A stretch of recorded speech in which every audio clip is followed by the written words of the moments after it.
আজ ৫ বছর পর দেশে এলাম। কাউকে কিচ্ছু জানাইনি যে আজকে আমি আসব। আসলে গত সপ্তাহে আমার গ্র্যাজুয়েশন কমপ্লিট হয়েছে আর ভিসা কাল হাতে পেয়েছি। তাই সবাইকে সারপ্রাইজ দেব বলে আজ জানিয়ে আসিনি। কিছুক্ষণ আগে দেশের মাটিতে পা রাখলাম, তাও আবার ৫ বছর পর। মাটির গন্ধে প্রাণ জুড়িয়ে গেল, মন প্রাণ জুড়িয়ে গেল। মনটা খুব ছটফট করছে বাবা মাকে দেখার জন্য। তাই আর এয়ারপোর্টে দেরি না করে বাসার উদ্দেশ্যে রওনা হলাম। যেতে ২ ঘন্টা সময় লাগবে। ততক্ষণে আপনাদের পরিচয় দিয়ে নিই। যদিও অনেকেই আমাকে চেনে। আমি ওমর ফারুক ফাহিম, ওরফে ফাহিম শেখ। পরিবারে আমি, বাবা আর মা। আপুর বিয়ে হয়ে গেছে, তাই সেটা অন্য হিসাব। আমার আরেকটা ছোট ভাই আছে। আপনাদের পরিচয় দিতে দিতে বাসায় চলে এলাম। ভাড়া মিটিয়ে বাসার দরজায় কলিং বেল দিলাম। তখন একটা ছেলে এসে দরজা খুলে দিল। বয়স ১০ বছর হবে হয়তো। বুঝতে বাকি রইল না এটাই আমার ছোট ভাই। আমাকে দেখে বলল, জি, কাকে চাই বলুন? আসলে ফোনে কখনো ওর সাথে কথা হয়নি, তাই চিনতে পারছে না। কিরে মোটু, এখন থেকে আগের থেকে আরো মোটা হয়ে গেছিস, হ্যাঁ? আমি ওকে মোটু বলেই ডাকতাম। আমাকে মোটো বলছেন কেন? আর কে আপনি? কাকে চাই? মা, ও মা, দেখে তো কে এসেছে আর আমাকে মোটো বলছে। কি হয়েছে? ষাঁড়ের মতো চেঁচাচ্ছিস কেন? আর এখন কে আসবে, তাও এই দুপুরবেলা? হই মোটু, আমি তোর বড় ভাই ফাহিম। কি? তুমি আমার বড় ভাইয়া? কিন্তু ভাইয়া তো বিদেশে। ও মা, দেখে যাও। ইনি বলছেন না ইনি নাকি আমার ফাহিম ভাইয়া। কি আবোল তাবোল বলতেছিস?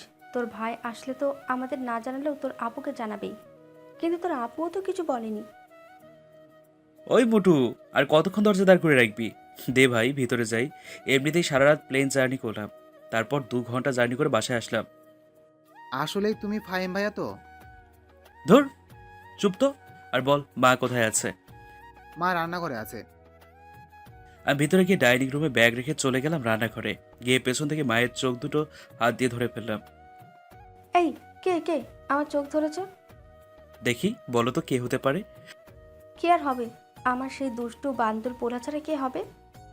আমি চোখ ছেড়ে দিয়ে বললাম, তুমি কিভাবে বুঝলে যে আমি? আমি তোর মা। আমি না বুঝলে কে বুঝবে? তাই এভাবে কাউকে কিছু না জানিয়ে আসলি যা। লাস্ট সপ্তাহে গ্র্যাজুয়েশন কমপ্লিট হয়েছে, তাই চলে এলাম। আর সারপ্রাইজ দেবো বলে কাউকে জানাইনি। আচ্ছা, যা গিয়ে ফ্রেশ হয়ে খেতে আয়। আমি খাবার রেডি করছি আর তোর বাবাকে কল করে আসতে বলছি। আচ্ছা বলেই ফ্রেশ হতে চলে গেলাম। ফ্রেশ হয়ে খাবার টেবিলে চলে এলাম। এসে দেখি বাবাও চলে এসছে। আমাকে দেখে বাবা বলল, তা সায়েন্টিস্ট দেশে কি গবেষণা করবেন নাকি আবার আমেরিকা চলে যাবেন? হুম। এটা কি হচ্ছে? আসতে না আসতে যাওয়ার কথা বলতেছো? আরে, এমনিতে বলতেছিলাম। আমেরিকার একটা গবেষণা থেকে অ্যাপয়েন্টমেন্ট এসছে। ভাবতেছি কি করা যায়।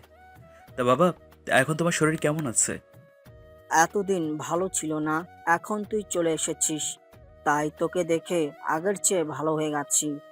তুই কেমন আছিস তা না জিজ্ঞেস করেই আগের কাজের কথা জিজ্ঞাসা করে ফেললাম। আরে, এটা তেমন কিছুই না। ভাবছিলাম বিকালে একটু বের হব, কারণ অনেক বছর পর দেশে এলাম, তাই নিজের এলাকাটাকে আবার নতুন করে দেখব। আজকে না, কালকে সকালে যেও। আজকে এমনিতেও অনেক জার্নি করে এসেছো। আচ্ছা, ঠিক আছে। কথা বলতে বলতে দুপুরের খাবার শেষ। এরপর বিছানায় গিয়ে গায়ে এলিয়ে দেওয়ার সাথে সাথেই ঘুমের দেশে তলিয়ে গেলাম। সন্ধ্যায় ঘুম থেকে উঠলাম। উঠে কনফিউশনে পড়ে গেলাম, এখন সকাল নাকি সন্ধ্যা। এরপর বিছানা ছেড়ে উঠে ফ্রেশ হয়ে নিচে নামলাম। তখন মা এসে নাস্তা করতে দিল। তখন শিওর হলাম যে এখন সন্ধ্যা। এরপর নাস্তা করে বের হলাম। অনেক বছর পর সেই চিরচেনা শহরে বের হলাম। এখানে অনেক কিছুই পরিবর্তন হয়েছে। আমার ছোটবেলার অনেক বন্ধুরা এখনো এখানেই থাকে, কিন্তু শহরে অনেক পরিবর্তন হওয়ায় তাদের ঠিকানা খুঁজে পাচ্ছি না। তাই আর আজকে কারোর সাথে দেখা করতে যাব না। কিছুক্ষণ ঘোরাঘুরি করে বাসায় চলে এলাম। ভাবছি আবার যাওয়ার আগে পর্যন্ত বাবার ব্যবসা দেখাশোনা করব। তাই রাতে খাবার টেবিলে বাবাকে বললাম, বাবা, ভাবছি আমিও কাল থেকে অফিস যাব, যতদিন দেশে আছি। আজকে তো মাত্র দেশে আসলি, আর কাল থেকেই অফিসে জয়েন করার কথা বলতেছিস? তো কি হয়েছে, এমনিতেও বাসায় একা একা ভালো লাগে না। তা ফাহিম, সেখানে কি তোর কোনো পছন্দের কেউ আছে নাকি? যদি থাকে তাহলে আমাদের ঝামেলাটা কমে যাবে। হুম। মা, আমি আসতে না আসতে তুমি আবার বিয়ের জন্য উঠে পড়েছো। এমন করলে কিন্তু আমি আগামী সপ্তাহে চলে যাব। আরে না, থাক, কিছুদিন যাক, তারপর না হয় এই বিষয়ে আলোচনা করা যাবে। ধুর, আমি থাকবোই না এখানে, আগামী সপ্তাহে চলে যাব। আসলে কি তুমি চলে যাবা? আচ্ছা ভাইয়া, তুমি বিদেশে থেকে কি কি এনেছো সেইগুলো তো দেখালে না, আর আমাকে দিলেও না। আচ্ছা, ভুলে গেছিলাম, খাওয়া শেষ করে দিচ্ছি। এভাবেই কথা বলতে বলতে খাবার খেয়ে নিলাম। এরপর সবাইকে বললাম আমার রুমে আসতে। সবাই আসার পর সবাইকে তাদের জন্য আনা উপহার বুঝিয়ে দিলাম। মোটু তো খুশিতে লাফ হাতে শুরু করে দিল। এরপর ঘুমের জগতে হারিয়ে গেলাম। সকালে ফ্রেশ হয়ে নাস্তা করে রেডি হয়ে নিলাম। এরপর অফিসের জন্য বের হবো এমন সময় মোটু এসে বলল যে যাওয়ার সময় তাকে স্কুলে নামিয়ে যেতে, আর বাবা নাকি আজকে আগেই চলে গেছে। কি আর করার, আকিবকে নিয়েই চললাম। আকিব মানে আমার ছোট ভাই। এরপর আকিবকে স্কুলে নামিয়ে দিয়ে অফিসের উদ্দেশ্যে চললাম। গাড়ি চলছে তার আপন গতিতে। হঠাৎ একটা মেয়ে গাড়ির সামনে চলে এলো। আসলে মেয়েটারও দোষ ছিল না, আমি একটু বেখেয়ালি হয়ে পড়েছিলাম, তাই এমন হলো। ভাগ্য ভালো তো অ্যাক্সিডেন্ট হয়নি। আমি তার আগেই ব্রেক মেরে দিয়েছি। গাড়িটা একেবারে মেয়েটার কাছে গিয়ে থামলো। মেয়েটা ভয় পেয়ে চোখ বন্ধ করে ফেলেছে মনে হয়। তাই আমি তাড়াতাড়ি গাড়ি থেকে নেমে মেয়েটার সামনে গেলাম। গিয়ে জিজ্ঞেস করলাম, আর ইউ ফাইন? মেয়েটা চুপ করে আছে, তাই আবার জিজ্ঞেস করলাম, আপনি কি ঠিক আছেন? কোথাও লাগেনি তো আপনার? হালকা ধাক্কা দিয়ে বললাম। তখন মেয়েটা চোখ খুলে তাকালো, কিচ্ছু বললো না। তাই আবার জিজ্ঞেস করলাম, আপনি কি ঠিক আছেন? নাকি কোথাও লেগেছে আপনার? ডক্টরের কাছে নিয়ে যেতে হবে নাকি? তখন মেয়েটা বলল। না, আমি ঠিক আছি। বলেই মেয়েটা চলে যেতে লাগলো।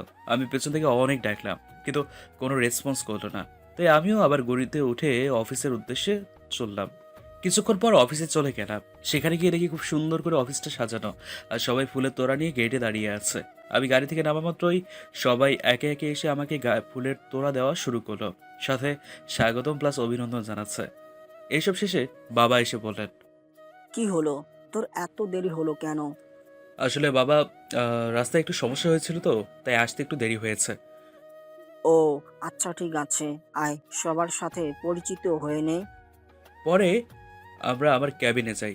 এরপর একে একে সবার সাথে পরিচিত হয়ে বাবার সাথে তার ক্যাবিনে গেলাম। এরপর বাবা আমাকে কাজ বোঝাচ্ছে। এরপর পিয়ন এসে কফি দিয়ে গেল। আমি আর বাবা কফি খাচ্ছি আর কাজের বিষয় দেখছি। তখন বাবা বলল, শোন, আমি কালকে একটা কাজে মালয়েশিয়া যাব 3 দিনের জন্য। আর এই 3 দিন তোকেই অফিস সামলাতে হবে। আচ্ছা, তা না হয় হবে, কিন্তু কি কাজে যাবে তা তো বলো। আর এই 3 দিন কোনো মিটিং কি আছে নাকি? অফিসের কাজে যাব। আর কালকে 3টা মিটিং আছে। আর বাকি সব তোকে ম্যানেজার সাহেব বুঝিয়ে দেবে। আর মিটিংয়ে উনি তোর সাথে থাকবেন। যদি তোর কোনো সমস্যা হয় তাহলে ওনাকে বলবি। উনি তোকে সব রকমের সাহায্য করবেন। এইভাবে বাবা ছেলে কাজের ব্যাপারে কথা বলতে বলতে লাঞ্চের টাইম হয়ে গেল। তাই ক্যান্টিনে গিয়ে লাঞ্চ করে নিলাম। আমাদের ক্যান্টিনে দেখে সবাই অবাক হয়ে গেল। আসলে বাবা বলেছিল রেস্টুরেন্টে গিয়ে লাঞ্চ করতে, কিন্তু আমি বললাম ক্যান্টিনে যেতে। আমার সাধারণ মানুষের মতো চলাফেরা করতেই ভালো লাগে, তাই সবাইকে বললাম, কি হলো, আপনারা লাঞ্চ করা বন্ধ করে দিলেন কেন? সবাই যার যার মতো লাঞ্চ করে কাজে যান। আসলে স্যার, আপনি আমাদের সাথে ক্যান্টিনে বসে খাবেন, তাই একটু অবাক হলাম আর কি। অবাক হওয়ার কিছুই নেই, আমিও আপনাদের মতো একজন মানুষ। তাই সবাই নিজেদের মতো লাঞ্চ করে নিজেদের কাজে ফিরে যান। এরপর বাবা আর আমি লাঞ্চ করে ক্যাবিনে চলে গেলাম। তারপর আবার কাজ করা শুরু করলাম। কখন যে সন্ধ্যা হয়ে গেল তা বুঝতেই পারলাম না। হঠাৎ ফোনটা চিল্লানি দেওয়া শুরু করলো। তাই ফোনটা উঠালাম। উঠে দেখি মা কল দিয়েছে, তাই কল রিসিভ করলাম। পরে মা বলল, কি রে, বাসায় কি আজকে আর আসবি না? মার কথা শুনে আমি ঘড়ির দিকে তাকালাম। তাকিয়ে দেখি 6টা বেজে গেছে। আমি মাকে আসছি বলে কলটা কেটে দিলাম। অফিস থেকে বের হয়ে গাড়িতে উঠে গাড়ি স্টার্ট করলাম। তখনই আবার ফোন চিল্লানি দেওয়া শুরু করলো। যা বাবা, এখন আবার কল দিল গেলেই মনে মনে। কল রিসিভ করার পর বাবা বলল, এই শোন, আমি না আকিবকে তার ম্যাডামের বাসা থেকে আনতে ভুলে গেছি। তুই তো মনে হয় অফিস থেকে বের হয়ে গেছিস, তাই একটু আসার পথে তাকে নিয়ে আসিস। আচ্ছা, তুমি ঠিকানা দাও, আমি আসার সময় নিয়ে আসবো। নিয়ে আসিস কিন্তু। ও একাই আসতে পারতো, কিন্তু রাত হয়ে গেছে, তাই তোকে বললাম নিয়ে আসতে। আমি বাবার দেওয়া ঠিকানায় চলে গেলাম। গিয়ে কলিং বেল বাজালাম। যখন যে দরজা খুলে দিল তাকে দেখে আমি হা হয়ে গেছি। তখন মেয়েটা আমাকে দেখে একটা রাগী ভাব নিয়ে আমার দিকে দেখালো আর জিজ্ঞেস করলো, আপনি এখানে কেন? আমার পিছু করছেন না তো? "আহ, আসলে আমার ভাই এখানে প্রাইভেট পড়ে। রাত হয়ে গেছে তাই ওকে নিতে এসেছি। আপনিও মনে হয় এখানে পড়েন, তাই না?" মিথ্যা বলার জায়গা পান না? এখানে যে পড়ে তার কোনো বড় ভাই নাই। তাহলে কি ভুল ঠিকানায় চলে এলাম নাকি? হতে পারে, আবার হতে পারে আপনি আমার পিছু করছেন। তাই বাবাকে কল দিলাম। রিসিভ করলে আমি বললাম, বাবা, ঠিকানা কি ঠিক দিয়েছো নাকি ভুল? ঠিকানা ভুল হবে কেন? ঠিকানা তো ঠিকই দিয়েছি। এখান থেকে তো বলতেছে যে এখানে যে পড়ে তার কোনো বড় ভাই নেই। আচ্ছা, তুই ওকে কল দে, আমি কথা বলছি। এরপর মেয়েটার হাতে মোবাইলটা দিলাম। বাবা জানি মেয়েটাকে কি বললো। কথা শেষ করে মেয়েটা আমাকে বললো ভিতরে গিয়ে বসতে। আমি ভিতরে গিয়ে বসলাম। তখন একজন মহিলা আর একজন বয়স্ক লোক এলো। বয়স ৪৫ বছর হবে মনে হয়। সম্ভবত এনারা এই মেয়ের বাবা মা। তাই আমি ওনাদের সালাম দিলাম। এরপর তাদের সাথে কথা বলছিলাম। তখনই মেয়েটা আমাকে এনে নাস্তা দিল আর বলল, আপনি নাস্তা করে নিন, আকিবের আর কিছু পড়া বাকি আছে। আচ্ছা, আপনি ওর কেমন ভাই হন? জি, আমি ওর চাচাতো ভাই। আহ, বলেই মুখটা মলিন করে ফেললো। কি জন্য করলো তা বুঝলাম না। এরপর মেয়েটা চলে গেল।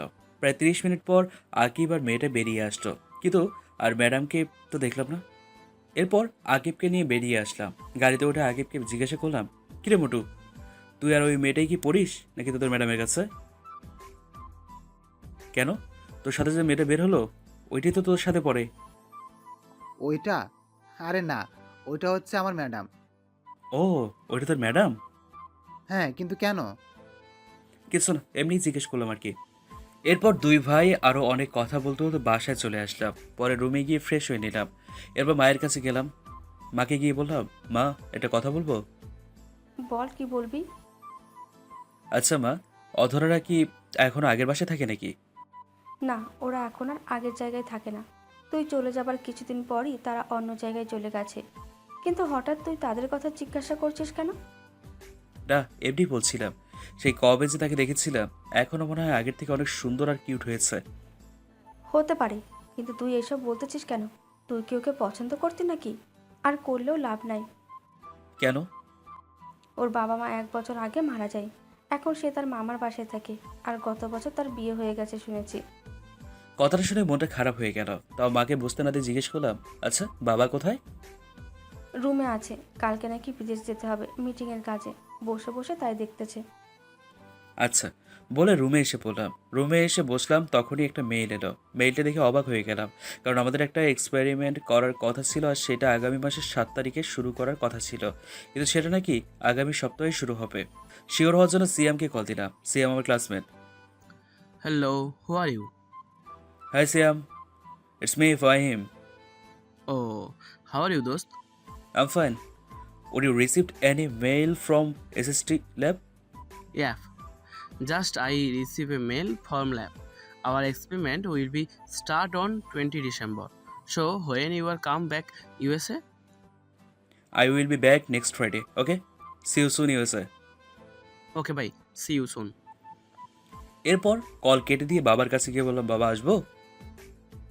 আয়, কিছু বলবি নাকি? আসলে ইউএসএ থেকে একটা মেইল এসেছে, তাই আমাকে শুক্রবার আবার ফিরে যেতে হবে।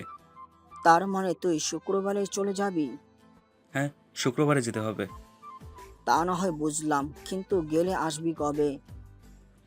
যতদিন না কাজ শেষ হয় ততদিন আসতে পারবো না।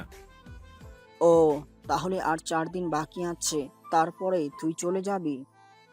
কে চলে যাবে 4 দিন পরে? দরজার বাইরে থেকে বলতে বলতে ভিতরে এলো। ফাহিম, ইউএসএ থেকে মেল এসেছে, তাই তাকে কাজের জন্য শুক্রবারেই চলে যেতে হবে। তা বাবা, এইবার গেলে আসবি কবে? সেটা বলা যাবে মা, যতদিন না কাজ শেষ হয় ততদিন দেশে ফেরা যাবে না। ও, তাহলে তো তোকে যেতেই হবে। এরপর আবার রুমে চলে গেলাম। কিছুক্ষণ মা এসে খাবারের জন্য ডেকে গেল। সবাই একসাথে রাতের খাবার খেয়ে নিলাম। পরে রুমে এসে দিলাম এক ঘুম। সকালে ঘুম থেকে উঠে ফ্রেশ হয়ে রেডি হয়ে নাস্তার টেবিলে চলে গেলাম। নাস্তা করে বাবাকে এয়ারপোর্টে ড্রপ করে আমি অফিসে চলে গেলাম। সকাল 11টায় একটা মিটিং ছিল, সেটা করে নিলাম। এরপর সিএমকে আবার কল দিলাম। মুই ইংলিশ একটু খারাপ, তাই বাংলাতেই বলতেছি। হ্যাঁ ফাহিম, বল। আচ্ছা, তুই আমার টিকিট কনফার্ম কর, আমি শুক্রবার এয়ারপোর্ট থেকে রিসিভ করে নেব। আচ্ছা, তা না হয় করে দিলাম। তা দোস্ত, মেয়েটা কেমন রে? কোন মেয়ের কথা বলতেছিস? যে আমার বন্ধুরা রাতের ঘুম কেড়ে নিয়েছে। ধুর, তুই যে কিসব বলতেছিস না, কিছুই বুঝতেছি না। আচ্ছা, এখন বাই, পরে কল দেবো। আচ্ছা, বাই। কল কেটে দিয়ে আবার অফিসের কাজে মনোযোগ দিলাম।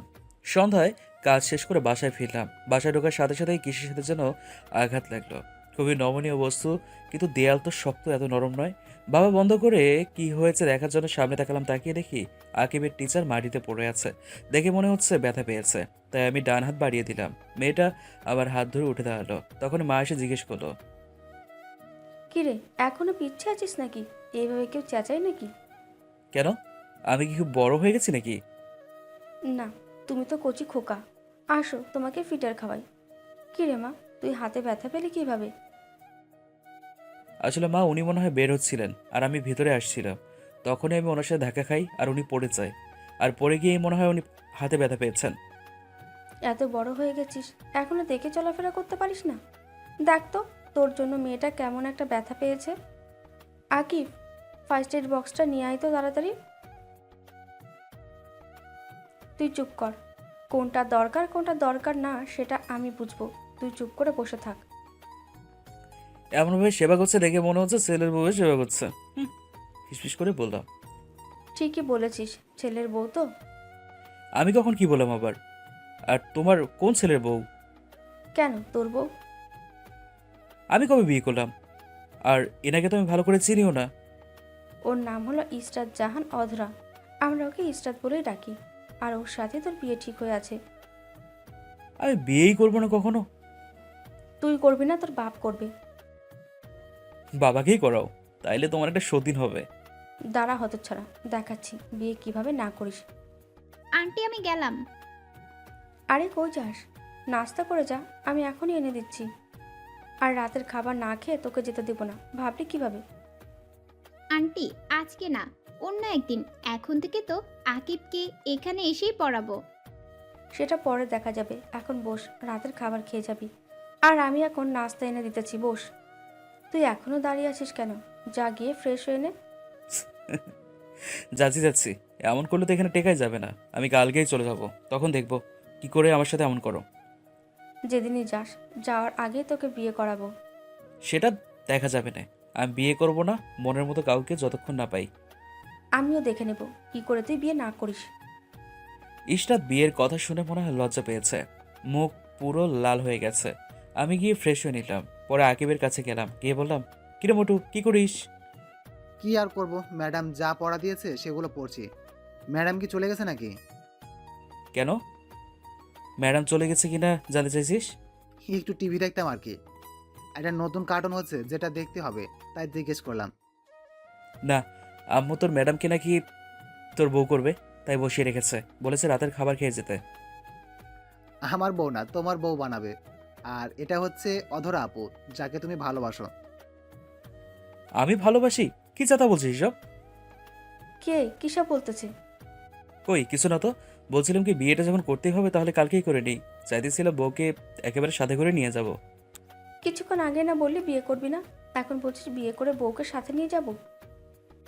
আসলে মা, ভাইয়া। পুরোটা বলার আগে আকিবের মুখ চেপে ধরলাম। বড়দের মাঝখানে কথা বলতে নেই মোটু, সেটা কি জানিস না? তুই ওকে আটকালি কেন? আকিব কি বলছিলি বলতো? আমি ওকে চোখে দিশা না করতে বলতে এই বলে মুখ ছেড়ে দিলাম।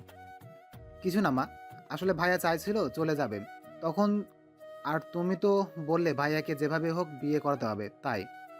সত্যি তো? মিথ্যে কেন বলবো তোমার সাথে? জি না, এখন আর আপনাকে বিয়ে আপনি যাওয়ার আগে করানো যাবে না। আগে আমাকে জানতে হবে কি জন্য এই সময়ের মধ্যে আপনি রাজি হয়ে গেছেন। ধুর, ভাল লাগে না। আমি কালকেই চলে যাব বলে সিয়ামকে কল দিলাম। হ্যাঁ Siam, listen, I will be back on first flight tomorrow, so you confirm the ticket and let me know. Okay, I will let you know by cutting the ticket.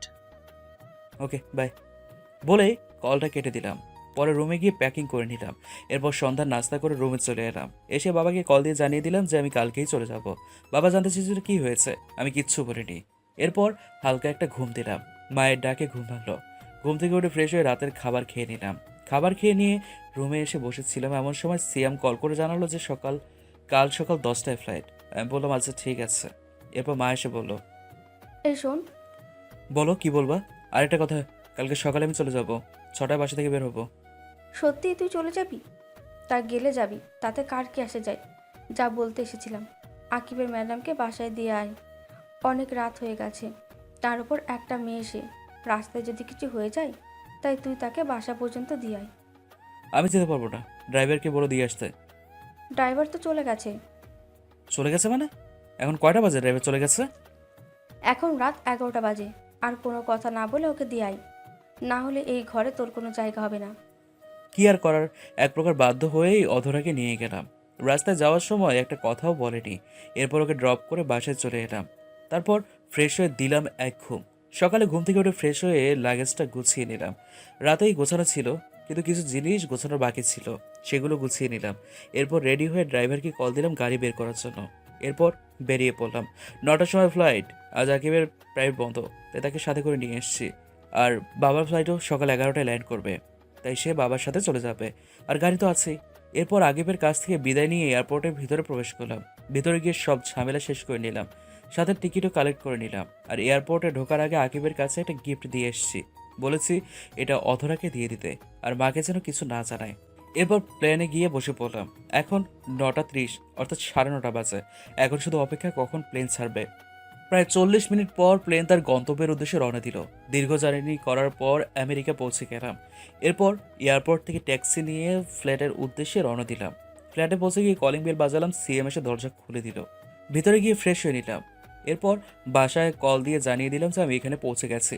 জানিয়েই একটা ঘুম দিলাম, কারণ এখানে এখন সকাল আর বাংলাদেশের রাত, তাই কিছুদিন সমস্যা হবে। আমি ঘুমিয়ে যাওয়ার পর সিএম শপিং মলে চলে গেল। শপিং থেকে খাবারের সব জিনিস নিয়ে এলো। আসলে এখানে সিয়াম তার বউয়ের সাথে থাকে। গত সপ্তাহে ওদের বিয়ে হয়েছে। আমি যাওয়ার আগে ওদের বিয়েটা করিয়ে দিয়ে যাই, কিন্তু তাদের বিয়েটা ফ্যামিলিগতভাবেই হয়। সিয়ামের বউয়ের নাম হচ্ছে অরিন। তারা এখানে থাকে, কিন্তু তারা বাংলাদেশি। কি করে এটা হলো ভাবছেন তো? তাহলে চলুন শুরু থেকে বলি। ফ্ল্যাশব্যাক। 5 বছর আগে আমার সায়েন্টিস্ট হওয়ার স্বপ্ন পূরণ করার জন্য একটা স্কলারশিপ এর আবেদন করি। স্কলারশিপ। আর কিছু মাস পরে সেটা পেয়েও যাই। আর সেটা আমেরিকার ছিল, তাই এই সুযোগ হাতছাড়া করতে চাইনি। এরপরে আমি আমেরিকা চলে আসি আপনজনদের ছেড়ে। এখানে এসে তেমন কাউকেই চিনতাম না, ভার্সিটি হলেও জায়গা ছিল না। তখনই আমার সিএমের সাথে দেখা হয়। এরপর সিএমের সাথে আমার প্রবলেমটা শেয়ার করার পর সে বলে তার সাথে থাকতে। তার সাথে তার আরেক বন্ধুও থাকে, তার নাম মেঘ, অর্থাৎ রিয়াজ। এরপর থেকেই আমরা একসাথে থাকি। আর সিএমের বউ হচ্ছে আমাদের বাড়িওয়ালার মেয়ে। আর ভার্সিটি থেকেই এদের রিলেশন।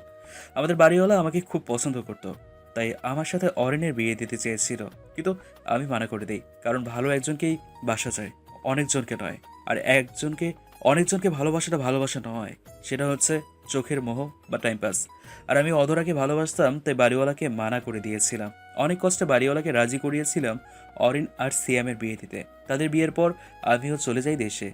এরপর সেদিন মা যখন বলল যে অধরার বিয়ে হয়ে গেছে, তখন খুব কষ্ট হয়েছিল, কিন্তু আকিবের কাছ থেকে জেনে পরে আবার খুশিতে নাচতে মন চাচ্ছিল।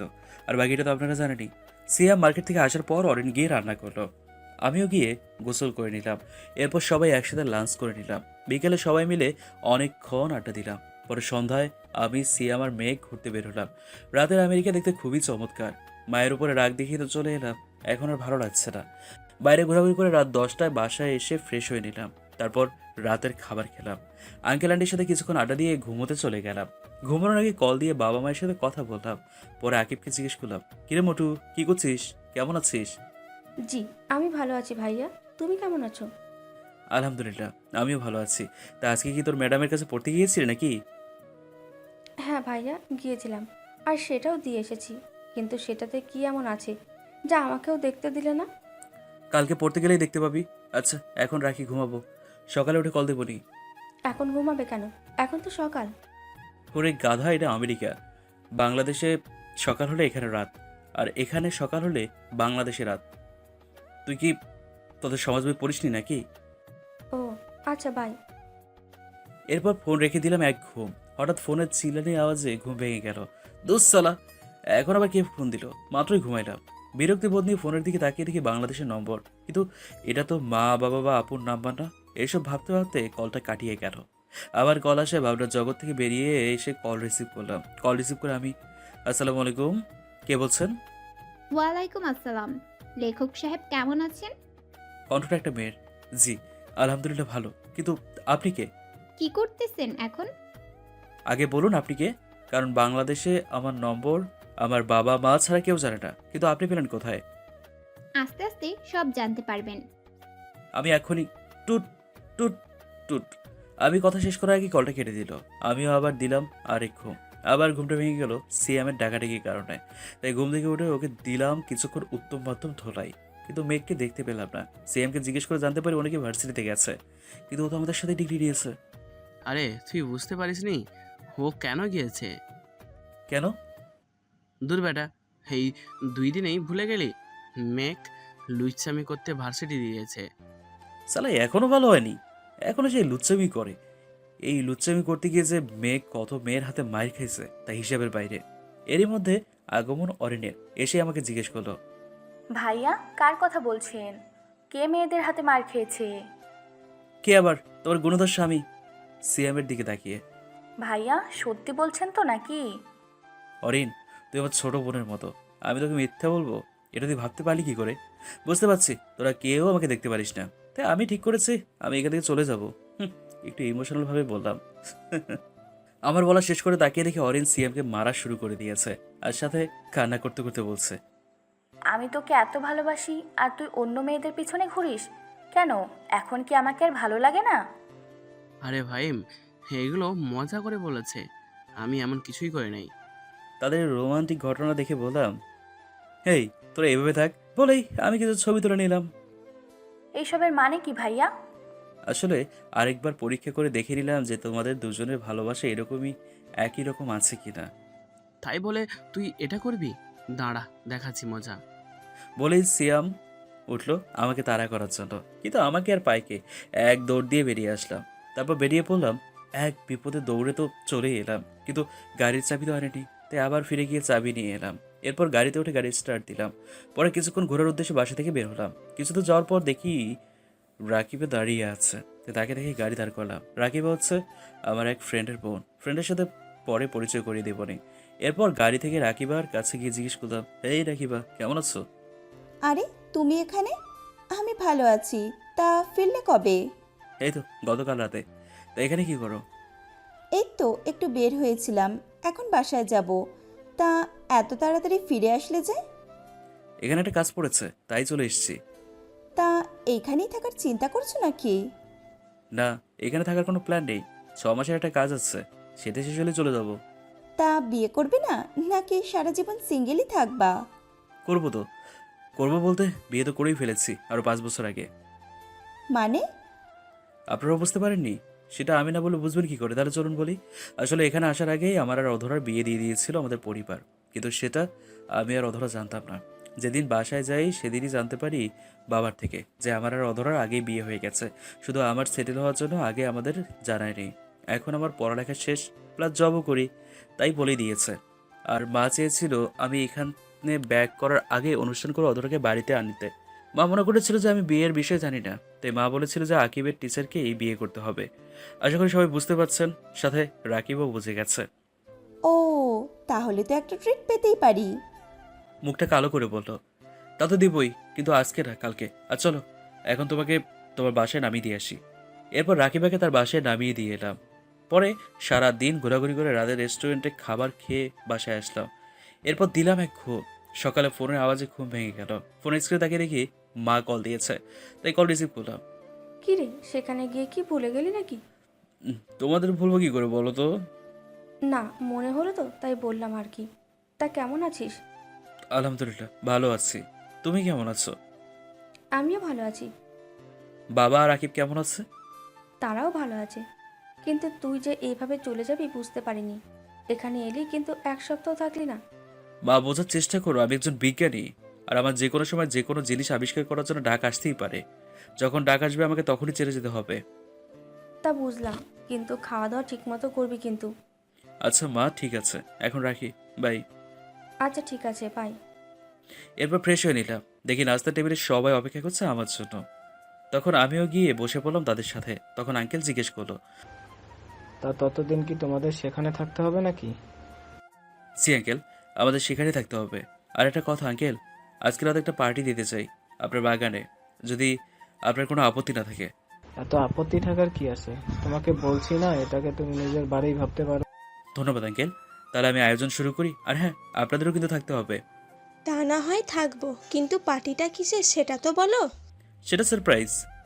আচ্ছা বাবা, তাহলে থাক। আর দরকার পড়লে বলিও, আমরাও তোমাকে সাহায্য করব।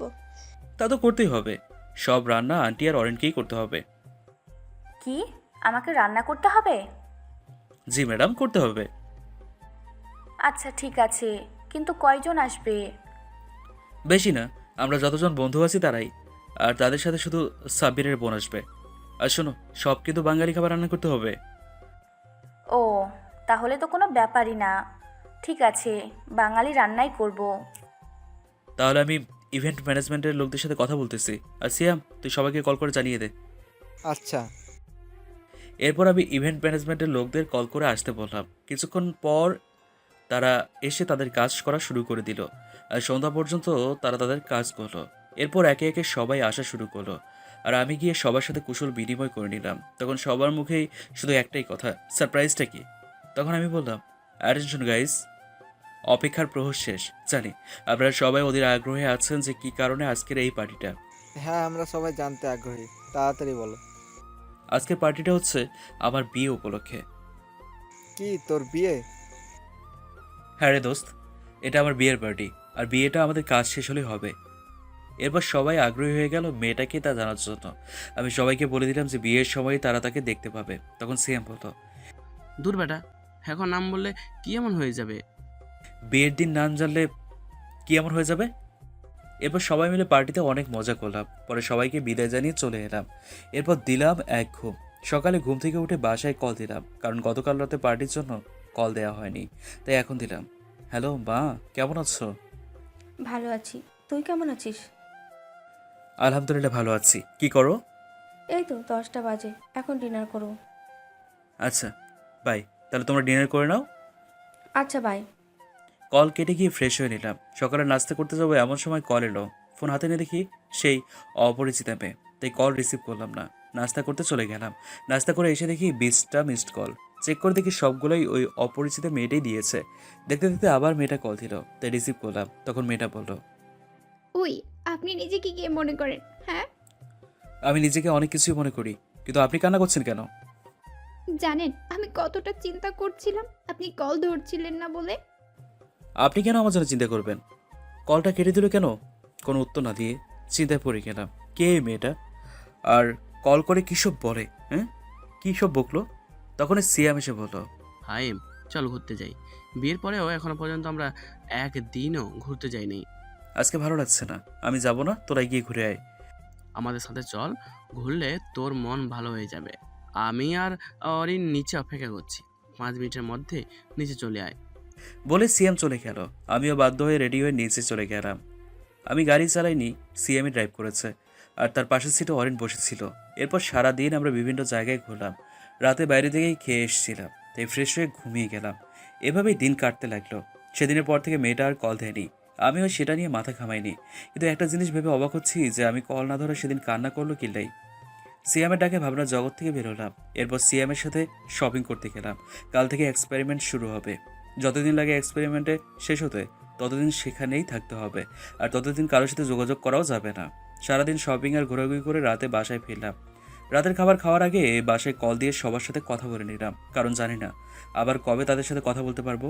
তাদের জানিয়ে দিলাম যে কাল থেকে আমার কাজ শুরু হবে। এরপর কথা শেষ করে খেয়ে দিলাম এক ঘুম। সকালে ঘুম থেকে উঠে ফ্রেশ হয়ে নিলাম। আজকে আমি খুব খুশি, আজকে আমি আমার কর্মজীবনে পা দেব। এরপর গিয়ে নাস্তা করে নিলাম। ফোনটা বন্ধ করে বাসায় রেখে দিলাম, কারণ সেখানে আমি সবাইকে কল দিয়ে বলে দিয়েছি কেউ যেন ফোন নিয়ে না যায়। আমি চাই যত তাড়াতাড়ি সম্ভব কাজটা শেষ করতে, প্লাস সবাই যেন শুধু কাজেই মনোযোগ দেয়, কারণ কাজটা খুব ইম্পর্ট্যান্ট। একটা ভুল হলে সব শেষ। এরপর আমি সিএম আর অরেন বেরিয়ে পড়লাম এসএসটি ল্যাবের উদ্দেশ্যে। ল্যাব থেকেই গাড়ি পাঠানো হয়েছিল। গাড়িতে উঠে দেখি শান্ত প্লাস আমার বাকি বন্ধুরাও আছে। আসলে এই প্রজেক্টে শুধু আমরা বন্ধুরাই, আর সাথে কিছু আমেরিকান ফ্রেন্ড। তাদের সাথে কথা বলতে বলতে আমরা ল্যাবে পৌঁছে গেলাম। ল্যাবরেটরিটা অনেক বিশাল জায়গা নিয়ে বানানো। যখন এই প্রজেক্টের কাজের জন্য অফার পাই, তখনই এই ল্যাব ঘুরে দেখার জন্য আমন্ত্রণ জানিয়েছিল, কিন্তু দেশে যাওয়ার চক্করে আর ঘুরে দেখা হয়নি। ফ্রেশ হয়ে সম্পূর্ণ ল্যাব ঘুরে দেখলাম। এরপর সারা নিজেদের কাজ বুঝে নিলাম। তারপর সারাদিন ল্যাবটা ঘুরে দেখলাম। রাতে খেয়ে যে যার রুমে গিয়ে ঘুমিয়ে পড়লাম, কারণ কাজ কালকে থেকে শুরু হবে। সকালে ঘুম থেকে উঠে ফ্রেশ হয়ে নাস্তা করে কাজে লেগে পড়লাম। 12টা পর্যন্ত কাজ করলাম। পরে গিয়ে গোসল করে দুপুরের খাবার খেয়ে নিলাম সবাই একসাথে। খেয়ে আবারও এক্সপেরিমেন্টের কাজে লেগে পড়লাম। রাত 8টায় কাজ শেষ করে রাতের খাবার খেয়ে দিলাম এক ঘুম। এভাবেই দেখতে দেখতে কেটে গেল 6টা মাস। এখন যদি কেউ আমাকে দেখে তাহলে নির্ঘাত পাগল বলবে, কারণ চুলদারি সবই অনেক বড় বড় হচ্ছে। আজকে আমাদের এক্সপেরিমেন্টের শেষ ট্রায়াল হবে। যদি সফল হয় তাহলে কালকে এখান থেকে মুক্তি পাবো। সকালে ঘুম থেকে উঠে ফ্রেশ হয়ে নিলাম, নাস্তা করে ল্যাবরেটরিতে চলে গেলাম। যাওয়ার পর আমেরিকার প্রেসিডেন্ট ভিডিও কনফারেন্সে আমাদের অভিনন্দন জানালেন আর বললেন, মিস্টার ফাহিম, আপনার টিম মিলে যে নতুন আবিষ্কারটা করেছে সেটা সফল হোক, সেটা আপনাদের আমি অভিনন্দন জানাচ্ছি। আর কালকে আমি একটা চুক্তিপত্র পাঠাবো যেটাতে লেখা আছে যে আপনি এই প্রজেক্টটা আমাদের দেশের পাশাপাশি নিজের দেশেও ব্যবহার করতে পারবেন। ধন্যবাদ স্যার। আপনার থেকে এই কথাটা শুনে খুবই খুশি হলাম। আপনি আমাদের দেশের জন্য ভাবছেন, সেজন্য আমরা আপনার কাছে কৃতজ্ঞ। এরপর ওনার সাথে কথা শেষ করে প্রজেক্টের ফাইনাল টেস্ট করলাম এবং সফল হলাম। এরপর সেটা নিয়ে আমেরিকার প্রেসিডেন্টের উদ্দেশ্যে রওনা দিলাম। গিয়ে দেখি তিনি প্রেস মিটিংয়ের আয়োজন করেছেন, তাই আমি সেখানে না গিয়ে সিএমকে আর আমাদের ওখান থেকে আমেরিকান এক ফ্রেন্ডকেই পাঠাই। তারা গিয়ে প্রেসিডেন্টের সাথে প্রেস মিটিংয়ে অ্যাটেন্ড করে। সেখানে কনফারেন্স কলে আমাদের দেশের প্রধানমন্ত্রীও ছিলেন। তখন প্রেসিডেন্ট এসে আমাদের প্রজেক্টের প্রেজেন্টেশন করে। দেখালো সিয়াম। তখনই বাঁধলো এক বিপদ। প্রেসিডেন্ট ও প্রধানমন্ত্রী আমাকে খোঁজা শুরু করে দিল। তখন সিয়াম আমাকে বলতে এলো, আমি তাকে বলে দিলাম যে প্রেসিডেন্টকে বুঝিয়ে বলতে যে আমি প্রেস মিট শেষে ওনার সাথে দেখা করব, কারণ আমার এত পাবলিসিটির দরকার নেই। আমি সবসময় সাধারণভাবে চলাফেরা করতে চাই। এরপর প্রেস মিট শেষে আমরা সবাই গিয়ে ওনার সাথে দেখা করলাম। উনি খুবই রাগ করলেন যে আমি কেন মিটিংয়ে ওনার সাথে আসিনি কেন। আমি অনেক বুঝিয়ে বললাম, তাও উনি কিছুতেই কিছু মানতে রাজি না। শেষ পর্যন্ত রাজি হলো, তা ওনার বাসায় আজকে রাতে ডিনার করলে। তখন আমি বললাম, আসলে স্যার আমি চাইছিলাম আজকে দেশে ফিরে যেতে, তাই আপনার সাথে ডিনারে অ্যাটেন্ড করতে পারবো না। সমস্যা নাই, তাহলে আজকে লাঞ্চ করবে আমার সাথে, এরপরে আর কোনো কথা বলবো না। আর ফ্লাইট নিয়ে তোমাদের চিন্তা করতে হবে না, আমাদের দেশের এয়ারফোর্স গিয়ে তোমাকে দিয়ে আসবে। কি আর করার, বাধ্য হয়ে রাজি হয়ে গেলাম। এরপর ওনার থেকে বিদায় নিয়ে প্লাস সবাইকে বিদায় দিয়ে বাসায় চলে এলাম। বাসায় এসে পার্লারে চলে গেলাম দাড়ি ছোট করার জন্য, নাহলে মানুষ দেখলে পাগল বলবে। পার্লার থেকে এসে গোসল সেরে রেডি হয়ে নিলাম। এরপর ফোন অন করলাম। ফোন অন করে দেখি বাসা থেকে যতগুলো কল আসেনি, ওই মেয়ে তার থেকে বেশি কল দিয়েছে প্লাস মেসেজ। দেখতে দেখতে বাবা কল দিল, আমিও কল রিসিভ করলাম। আসসালামু আলাইকুম বাবা, কেমন আছো? আর বাসার সবাই কেমন আছে? ওয়ালাইকুম আসসালাম। আলহামদুলিল্লাহ, আমি ভালো আছি। আর বাসার সবাইও ভালো আছে। এইমাত্র নিউজে দেখলাম কংগ্রেস। আমি জানতাম তোরা পারবি। ধন্যবাদ। কিন্তু এখন কয়টা বাজে? এই তো রাত 1টা বাজে। এত রাত পর্যন্ত জেগে আছো কেন? মনে তো হচ্ছে প্রতিদিনই অনেক রাত পর্যন্ত জাগনা থাকো। এই না না, প্রতিদিন না, এই সপ্তাহখানেক ধরে। কারণ তুই তো বলেছিলি যে 6 মাস পর তোর এক্সপেরিমেন্ট শেষ হবে, তাই প্রতিদিন রাতে খবর দেখার জন্য জেগে থাকতাম।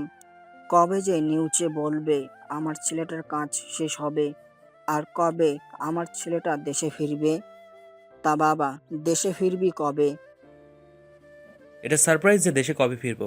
এখন কি চুপচাপ ঘুমিয়ে পড়ো? বয়স তো কম হলো না, বোঝো না কেন যে রাত জাগলে শরীর খারাপ হবে? আর ওষুধ ঠিকমতো খাচ্ছ তো? আচ্ছা ঠিক আছে, মনে থাকবে। ঔষধ না খেলে কি আর আমার রক্ষা আছে নাকি? হুম। তোমার সাথে এমনই হওয়া উচিত। ওকে ভাই, পরে কথা বলবো, তুমি ঘুমাও। এখন আবার প্রেসিডেন্টের সাথে লাঞ্চ করতে যেতে হবে। আচ্ছা বাবা, যা। আর শোন, সাবধানে থাকবি। আমি আচ্ছা বলে কল কেটে দিলাম। হঠাৎ গাড়ির হর্নের শব্দ শুনতে পেলাম। বের হয়ে দেখি আমাদের এতে গাড়ি পাঠিয়ে দিয়েছে। এরপর আমরা গিয়ে গাড়িতে উঠে বসলাম। গাড়ি চললো তার আপন গতিতে। কিছুক্ষণ পর আমরা প্রেসিডেন্টের বাংলোয় পৌঁছে গেলাম। সেখানে আমাদের ফুলের তোড়া দিয়ে আমন্ত্রণ জানানো হলো। এরপর সবাই একসাথে লাঞ্চ করে নিলাম। ও, আপনাদের তো বলাই হয়নি, আমরা 10 জন মিলে টিম করে কাজ করেছিলাম প্রজেক্টটাতে। এরপর প্রেসিডেন্ট জানতে চাইলেন, তা ফাহিম, সবাই তো বিয়ে করে ফেললো এখনের, শুধু তুমি ছাড়া।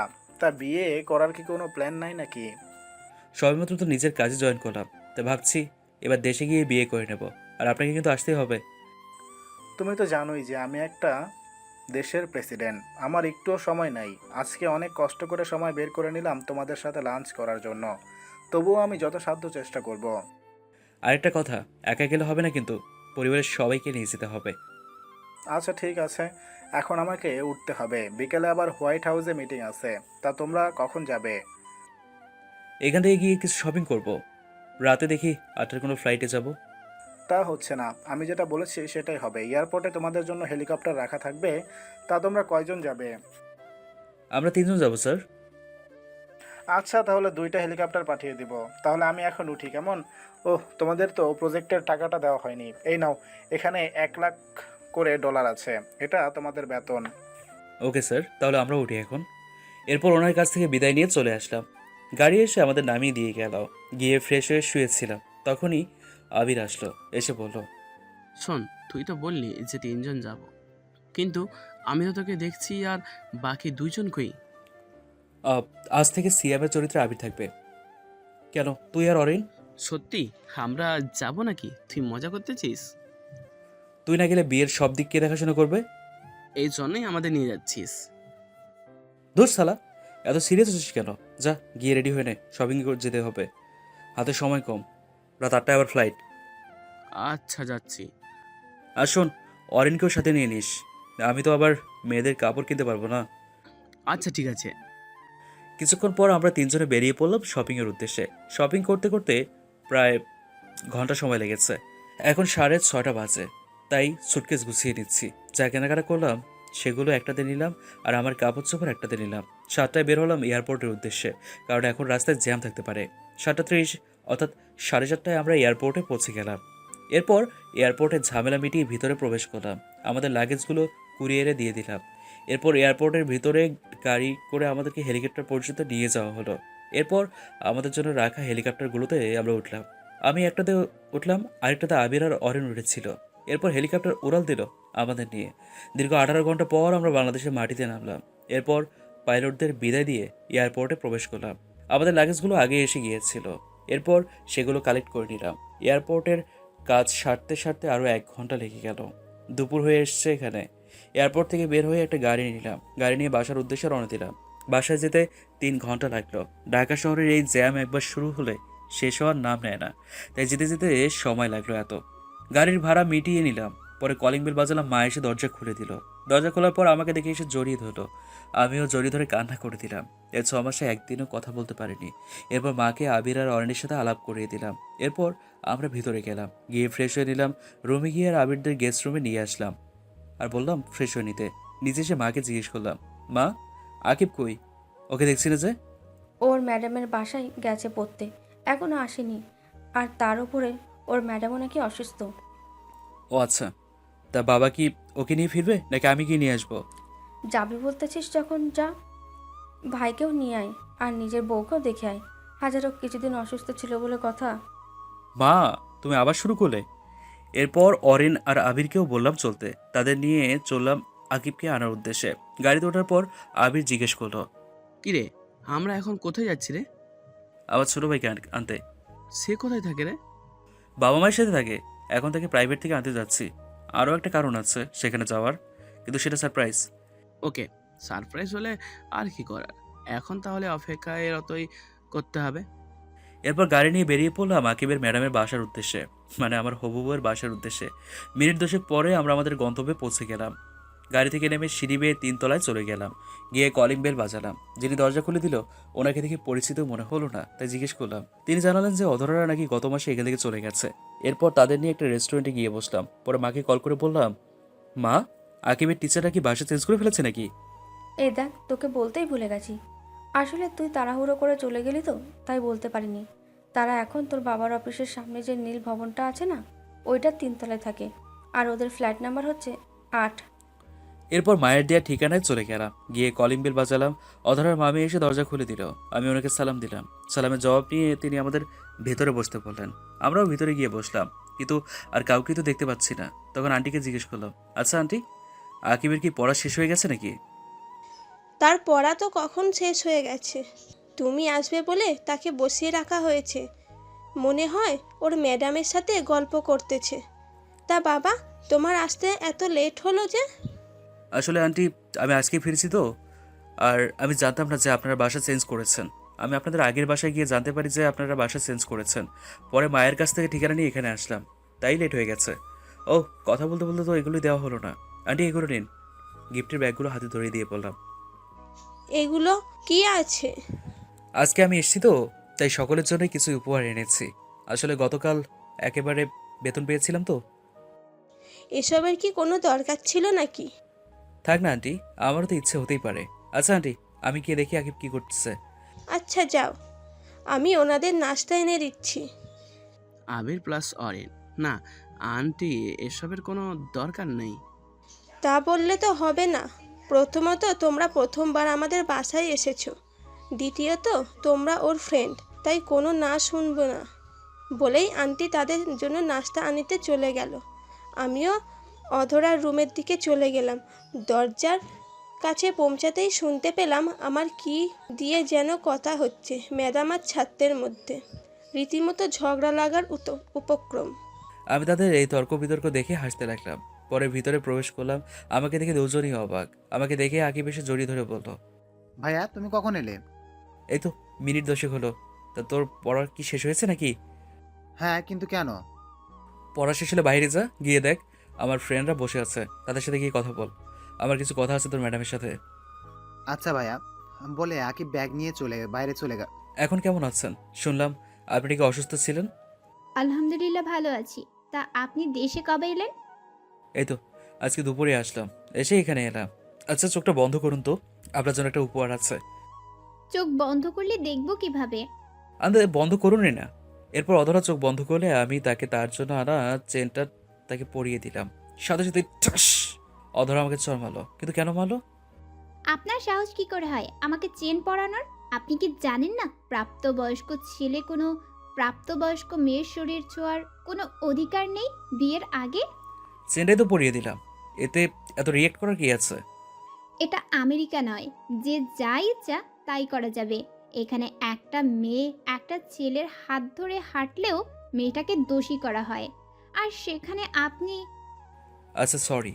ততক্ষণে আবির, অরিন ও অধরার মামি এসে জিজ্ঞেস করতে লাগলো, কি হয়েছে, এভাবে চেঁচালো কেন অধরা?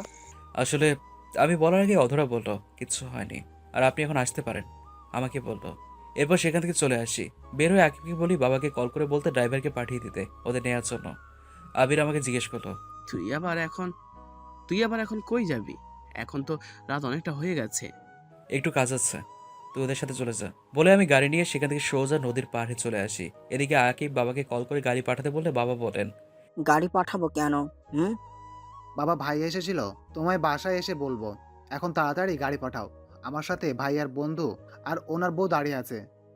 ফাহিম না তোকে আনতে গেছে? আচ্ছা, আমি গাড়ি পাঠিয়ে দিচ্ছি। আর তোর ভাই কোথায় যাচ্ছে, কিছু কি বলে গেছে নাকি? আচ্ছা বলে কল কেটে দিলেন। পর ড্রাইভারকে বলে দেন আকিবকে নিয়ে আসতে। এদিকে আমি নদীর পাড়ে এসে একটা বেঞ্চিতে বসে পড়লাম। খুব খারাপ লাগছিল। কি এমন করেছিলাম যার জন্য আমাকে এইভাবে আমার বন্ধু ও তার বউয়ের সামনে অপমান করলো? কিছুক্ষণ পর মনে হলো পেছনে এসে একটা গাড়ি দাঁড়ালো, তাই পেছনে তাকালাম। দেখলাম বাবা গাড়ি থেকে নামলেন, নেমে আমার দিকে এগিয়ে এলেন, এসে আমার পাশে বসলেন। বসে আমাকে উদ্দেশ্য করে বললেন, তোর মন খারাপ কেন, জানতে পারি কি? কিছু হয়নি বাবা। আমার ছেলেটা আজ এত বড় হয়ে গেছে, এখন নিজের দুঃখ নিজের মধ্যে চেপে রাখতে জানে, আর আমাকেও এখন সেটা বলতে চায় না। বাবা তেমন কিছুই না। যদি কিছু নাই হতো তাহলে এই রাতের বেলা এই নদীর পাড়ে এসেছিস? হুম? আর কি লুকানোর চেষ্টা করছিস? আমি সবটাই জানি। বাসায় এসে আকিব আমাকে সব বলেছে। ও আচ্ছা। চল বাসায় যাবি, আর এই বিষয় নিয়ে পরে আলোচনা করা যাবে। এরপর বাবা ড্রাইভারকে বললো গাড়ি নিয়ে চলে যেতে। পরে আমি আর বাবা আমার গাড়িতে করে চলে এলাম। বাসায় এসে ফ্রেশ হয়ে নিলাম। এরপর ডিনার করে ঘুমিয়ে গেলাম। কারোর সাথে তেমন কোনো কথা বলিনি। পরের দিন ঘুম থেকে উঠে ফ্রেশ হয়ে নাস্তার টেবিলে চলে গেলাম। সাথে আবির ও অরিনও আছে। সবাই মিলে নাস্তা করছিলাম, এমন সময় বাবা বললেন, আমি চাচ্ছিলাম ফাহিমের বিয়েটা গ্রামের বাড়িতে গিয়ে করানোর জন্য। এমনিতেও গ্রামে তেমন একটা যাওয়া হয় না, আর ওর চাচা চাচিরাও তো গ্রামে থাকে। এটা ঠিকই বলছো তুমি, এটা করলেই ভালো হবে। আমি ভাবছিলাম যে আগামী সপ্তাহের শুক্রবারে বিয়ের কাজটা শেষ করে ফেলতে, আর তুমি আজকেই গ্রামে চলে যাবে। এত তাড়াতাড়ি করার কি প্রয়োজন? প্রয়োজন আছে বলেই তো বলছি, যা বললাম সেটাই যেন হয়। বলেই বাবা খাবার খেয়ে অফিসের উদ্দেশ্যে চলে গেল। আমরাও নাস্তা করে নিলাম। এরপর আবিরদের নিয়ে বেরিয়ে পড়লাম শহর ঘুরে দেখাতে। অনেক বছর পর আবির দেশে আসলো, আর অরণ্যের তো জন্মই সেখানে, তাই তাদের নিয়ে ঘুরতে বের হলাম। ঢাকার প্রায় সব জায়গায় আমরা ঘুরে ফিরে দেখলাম। সন্ধ্যায় বাসায় এসে ফ্রেশ হয়ে নিলাম। এরপর সবাই মিলে আড্ডা দিতে লাগলাম। অরিন আবার তেমন বাংলা বলতে পারে না, কারণ জন্মের পর থেকে সেখানে থেকেছে তো, তাই ইংলিশটাই ভালো বলতে পারে। আর ওদেরকে আমি 1 মাস সেখানে থাকতে বলেছি, আর এই কদিনে ওকে বাংলা শেখানোর দায়িত্ব মাকে দিয়েছি। আর মাকে বললাম, মা বলছিলাম কি, আজকে তো বুধবার, তাই যদি শনিবার গ্রামে যাই তাহলে কেমন হবে? তোর বাবা যখন বলেছে নিশ্চয়ই কিছু ভেবেই বলেছে, তাই তুই কালকেই চলে যা, আর সাথে আবির আর অরিনকেও নিয়ে যা। আচ্ছা ঠিক আছে, কতদিন পর দেশে এলাম, একটু শান্তিতে বাসায় থাকবো, সেটা হচ্ছে না। ফিসফিস করে কি বলতেছিস? ফিসফিসিয়ে বললাম, কই কিছু বলিনি তো। কিছুক্ষণ পর বাবাও এসে গেলেন, পরে সবাই একসাথে ডিনার করে নিলাম। এরপর ডিনার করার পর আমি রুমে গিয়ে গিফটগুলো নিয়ে আসলাম। পরে সবাইকে নিজেদের গিফটগুলো বুঝিয়ে দিলাম। সবথেকে বেশি গিফট আকিবের জন্য এনেছিলাম, আর অধরার জন্য আনা গিফটগুলো আমার লকারে রেখে দিলাম। গিফটগুলো বুঝিয়ে দেওয়ার পর ঘুমাতে চলে এলাম। কিছুক্ষণ পর আকিব আবার রুমে এসে বলল সে নাকি আমার সাথে ঘুমাবে। আমি আর মানা করতে পারলাম না। শুয়ে পড়ার পর আকিব অধরার কথা বলা শুরু করলো। এদিকে আমি ঘুমিয়ে, আজকে অনেক ধকল গেল তো সকালে, তাই শুয়ে পড়ার সাথে সাথেই চোখ লেগে যায়, আর আমি চলে যাই ঘুমের অতল দেশে। আকিব আমার কোনো সারা শব্দ না পেয়ে সেও কিছুক্ষণ পর ঘুমিয়ে গেল। সকালে ঘুম থেকে উঠে দেখি আকিব আমাকে কোলবালিশের মতো করে জড়িয়ে ধরে ঘুমিয়ে আছে। তাকে আমার থেকে ছাড়িয়ে আমি ফ্রেশ হতে যাই। ফ্রেশ হয়ে এসে আকিবকে ডেকে তুলে দিলাম, কারণ আজকে আকিবের স্কুল আছে, তাই ওকে ডেকে তুলে ফ্রেশ হতে পাঠিয়ে দিলাম। আকিব ফ্রেশ হয়ে এলে আমরা নিচে যাই নাস্তার টেবিলে। গিয়ে দেখি সবাই আমাদের 2 ভাইয়ের আগেই উঠে গেছে, আর নাস্তার টেবিলে গিয়ে বসে আছে। কিছুক্ষণ পর মা এসে নাস্তা দিয়ে গেল। আমরা নাস্তা করতে শুরু করলাম। তখন বাবা জানতে চাইলেন যে কবে আমি গ্রামের বাড়ি যাব। আমাদের সেখানে যাওয়ার কথা শুনে আকিবও বায়না ধরলো যে আমাদের সাথে যাবে, কিন্তু বাবা দিতে রাজি না। এক পর্যায়ে আকিব কান্না করা শুরু করে দিল, তাও বাবা তাকে যেতে দিতে রাজি না, কারণ আকিবের স্কুল খোলা প্লাস প্রাইভেট এসবের বাহানা দিচ্ছে বাবা। প্রাইভেট নিয়ে তো কোনো তখন আকিব সমস্যা বলে, নাই, অধরা আপুকে সাথে নিয়ে গেলে তো হবে। প্রাইভেট ঠিক আছে, কিন্তু স্কুল যে বন্ধ হবে তার কি হবে? তখন আকিব আমাকে ইশারায় বলে বাবাকে রাজি করাতে। তখন আমি বললাম, বাবা থাক না, কিছুদিন স্কুল বন্ধ হলে কিছুই হবে না। কিন্তু ভাব, সামনে তোর জিএসসি পরীক্ষা। ওটা কোনো ম্যাটার না, এই কয়দিন বন্ধ করলে কিচ্ছু হবে না, আর প্রাইভেট তো পড়বেই। কিন্তু দেখো বাবা, আর কোনো কিন্তু না, তাহলে কিন্তু আমিও গ্রামের বাড়ি যাব না। এমনিতে অনেক ক্লান্ত, কালকেই মাত্র আসলাম, আর তুমি আজকেই আবার গ্রামে যেতে বলতেছো। আচ্ছা, যা ভালো হয় তাই কর। এই তো আমার ভালো বাবা, তাহলে আজকে বিকেলে গ্রামে যাব আকিব স্কুল থেকে আসলে। তখনই আন্টি, আমি কি আসতে পারি? কথাটা শুনে সবাই দরজার দিকে তাকালাম। তাকে দেখি অধরা এসছে। তাকে দেখে মা এগিয়ে গেল, গিয়ে জিজ্ঞেস করলো, কী রে মা, কেমন আছিস? আমাদের তো মনে হয় ভুলে গেছিস। না আন্টি, তোমাদের ভুলি কি করে? এই আন্টি কি রে? মা বলবি। আজ বাদে কাল আমার ঘরের বউ হয়ে আসবি, এখনও আন্টি বলে রাখিস? আর এতদিন তোর কোনো দেখা নেই যে। তা মা, এখন শরীর কেমন আছে? জি, এখন আগের থেকে ভালো আছি। তা আকিব কি স্কুলে যাবে না নাকি? হ্যাঁ যাবে তো। আকিব যা, গিয়ে রেডি হয়ে নে তাড়াতাড়ি। আর তুই আয়, এসে নাস্তা করে নে। না আন্টি, মানে মা, এখন কিছু খাবো না। তা বললে তো হবে না, এখন তোকে তো না খাইয়ে দিব না। আয় আকিব, রেডি হয়ে আস্তে আস্তে খেয়ে নে। এরপর অধরা এসে খাবার টেবিলে বসে পড়লো, সবার সাথে কুশল বিনিময় করে নিল, প্লাস আকিব আর অরণ্যের সাথেও পরিচিত হয়ে নিল। ততক্ষণে আমি আমার রুমে এসে রেডি হয়ে নিলাম। নিচে গিয়ে বললাম, আকিবকে বললো স্কুল থেকে এসে রেডি হয়ে আসতে থাকতে, আমরা সন্ধ্যায় রওনা দেব। মাকে বললাম, আবির চল একটু বের হবো। আয় আকিব, রেডি হয়ে আস্তে আস্তে খেয়ে নে। আচ্ছা, আর শোন, তোদের সাথে অধরও যাবে, ও না থাকলে আকিব পড়বে কিভাবে? তুমি ওভার মতো শুরু করে দিয়েছো। সেখানে আমরা ঘুরতে যাচ্ছি, সেখানে কি পড়ালেখা করবে ও? সেখানে আমরা ঘুরবো, আর ওনারা আমাদের সাথে যেতে হবে কেন? আমি কিছু জানি না, তোর বাবা বলে গিয়েছে। ধুর, ভাল লাগে না। ওই আবির, দাঁড়িয়ে আছিস কেন, চল। এরপর আমি আর আবির বেরিয়ে পড়লাম। আসলে এখানে ওয়ার্ডের পরার মতো কোনো সালোয়ার বা শাড়ি নেই, তাই আবিরকে নিয়ে গেলাম। প্রথমে ব্যাংকে গেলাম টাকাগুলো ভাঙিয়ে নিতে, পরে আবিরকে নিয়ে মলে গিয়ে কিছু কেনাকাটা করে নিলাম। আর চাচাতো ভাই বোনদের জন্য কিছু উপহার কিনে নিলাম, আর ছোটোগুলোর জন্য খেলনা আর কিছু চকলেটও কিনলাম। ফুফাতো ভাই বোনের জন্য সেম জিনিসই কিনলাম। এরপর দুপুরে আমরা দুজনেই লাঞ্চ করে নিলাম বাইরে। বাসায় আসতে আসতে বিকেল হয়ে গেল। আসলে রাস্তায় যে পরিমাণ জ্যাম তা বলে বোঝানো যাবে না। সেখানে যেতে 30 মিনিট সময় লাগার কথা, সেখানে যেতে সময় লাগে 1.5 ঘন্টা। বাসায় এসে ফ্রেশ হয়ে একটু রেস্ট নিয়ে নিলাম। কখন যে চোখ লেগে গেছে বুঝতেই পারিনি। হঠাৎ মনে হলো কেউ যেন আমাকে ডাকছে, তাই চোখ খুলে তাকালাম। তাকিয়ে দেখি অধরা আমাকে ডাকছে। তখন আমি বললাম, কি হলো, আপনি আমার রুমে কেন? কেউ দেখলে কি বলবে, আর আমাকে ডাকছিনি বা কেন? তখন অধরা বলল, আসলে মা বলেছে আপনাকে ডাকতে, প্রায় সন্ধ্যা হয়ে গেছে তো, আর আপনি তো বলেছিলেন যে সন্ধ্যায় রওনা দেবেন। আমি বললাম, আচ্ছা ঠিক আছে, আপনি যান এখন, নাহলে লোকে আপনাকে খারাপ মনে করবে। এরপর অধরা আর কিছু না বলে চলে গেল। আমি আকিবকে ডাক দিলাম। কিছুক্ষণ পর আকিব চলে এলো। আমি তাকে বললাম যে সবাইকে বলতে রেডি হয়ে নিতে আর আমার লাগেজটা গুছিয়ে দিতে। আকিব বলল, আমার লাগেজ নাকি গোছানো আছে। আকিবকে জিজ্ঞেস করে জানতে পারলাম অধরা নাকি আমার লাগেজ গুছিয়ে দিয়েছে। আমি আর কিছু বললাম না এই বিষয়ে। পরে আকিবকে বললাম লাগেজটা নিয়ে গাড়িতে রেখে দিয়ে রেডি হয়ে নিতে। বলার সাথে সাথে আকিব লাগেজ নিয়ে চলে গেল। আমিও চলে গেলাম ফ্রেশ হয়ে নিতে। ফ্রেশ হয়ে রেডি হচ্ছিলাম, এমন সময় অধরা আমার রুমে আসলো। আমি যখন রেডি হচ্ছিলাম তাই খেয়াল করিনি। রুমে ঢুকে দিল জোরে একটা চিৎকার। আমিও তার চিৎকার শুনে পেছনে তাকালাম। বুঝলাম না কি জন্য চিৎকার করলো।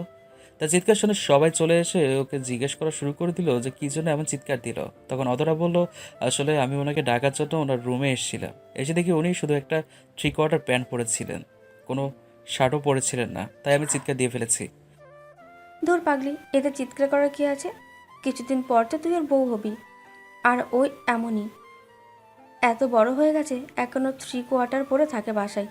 আচ্ছা তুই যা, গিয়ে নিচে বস। অধরার নিচে চলে গেল, সাথে বাকিরাও চলে গেল শুধু মা ছাড়া। সবাই যাওয়ার পর মা বলল, তোর কি কোনো কাণ্ডজ্ঞান নাই নাকি? আমি আবার কি করলাম? আমি তো রেডি হচ্ছিলাম। ওনাকে কে বললো এখানে আসতে? আমি তো বলেছিলামই রেডি হয়ে নিতেছি। তুই কি এই 3/4 আর টি শার্ট পরে যাবি নাকি? হ্যাঁ, কোন দিক দিয়ে এটা খারাপ? আচ্ছা এখন বেশি কথা না বলে রওনা দিতে হবে, না হলে পরে অনেক রাত হয়ে যাবে। এরপর রেডি হয়ে বেরোলাম। গাড়িতে যাওয়ার সময় আমি ড্রাইভ করছিলাম আর আমার পাশের সিটে আবির বসেছিল। দীর্ঘ 2 ঘন্টা জার্নির পর গ্রামে পৌঁছলাম। পৌঁছে গাড়ির হর্ন বাজানোর শব্দ শুনে সবাই বেরিয়ে এলো। এরপর সবাইকে নিয়ে ভেতরে গেল। আমি গিয়ে গাড়ি পার্ক করলাম। পরে ভেতরে গেলাম, গিয়ে সোফায় বসলাম। 10 মিনিট হয়ে গেল, কেউ এলো না। আর জিজ্ঞাসা করলো না কেমন আছে। সবাই অধরাকে নিয়েই ব্যস্ত। তখনই চিৎকার করে বড় চাচাকে ডাক দিলাম, চাচা, ও চাচা। আমার ডাক শুনে তাড়াতাড়ি করে চাচা এসে জিজ্ঞেস করলেন, কিরে কি হয়েছে, এভাবে চেঁচাচ্ছিস কেন? আমাকে মনে হয় ভুলেই গেছেন। এতদিন পর এলাম, কেউ একবারও জিজ্ঞেসও করলো না কেমন আছি বা এতদূর আসতে কোনো সমস্যা হয়েছে কিনা। 15 মিনিট হয়ে গেল এখানে বসে আছি, কেউ এসে পানি পর্যন্ত দিল না। আমি আর থাকবো না এখানে, আমি এক্ষুনি চলে যাব। আরে রাখ তো ওদের কথা, ওরা একটু এমনই।